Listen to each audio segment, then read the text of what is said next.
Il y a aussi les flammes de la science qui nous échappent.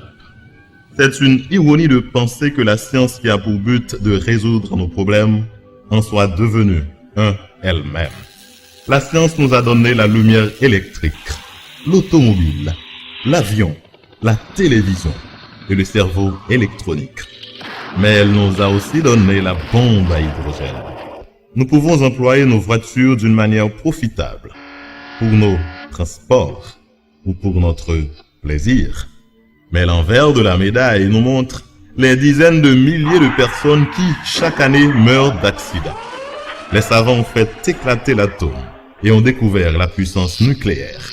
La première fois que l'on se servit de ce grand progrès scientifique, ce fut pour faire pleuvoir la souffrance et la mort sur Hiroshima et Nagasaki. Le problème de la science réside dans le mauvais emploi qu'on en fait. La bénédiction de la connaissance devient une malédiction lorsque ce savoir est perverti. Parce que l'homme est ce qu'il est.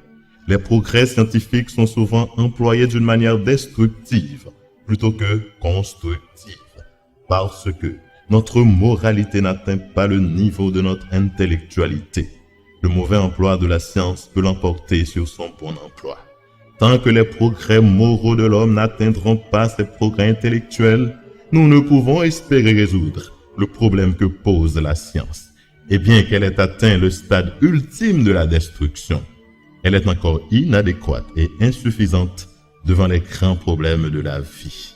Notre civilisation occidentale peut mourir malgré toutes ses réalisations politiques, économiques, sociales et scientifiques. En effet, ces dernières peuvent devenir la cause de sa mort.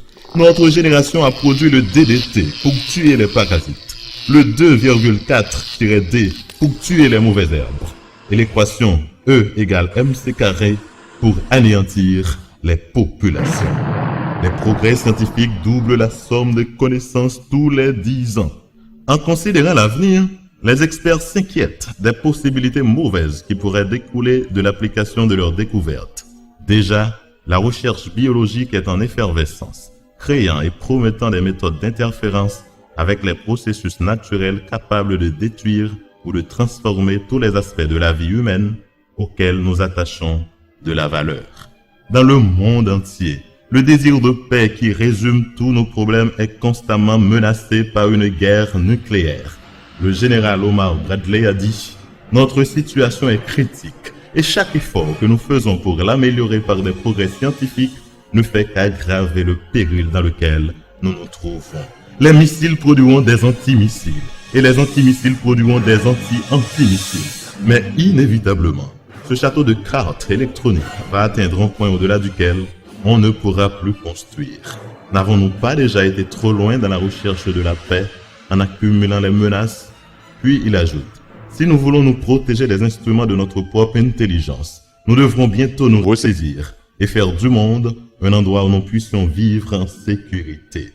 Guy Newman a fait cette remarque. La connaissance de l'homme a surpassé sa sagesse et il a peur de ce qu'il sait. Notre époque d'automation menace chaque aspect de la dignité, de la personnalité et de l'individualité de l'homme. Voilà encore une flamme que nous ne pouvons maîtriser.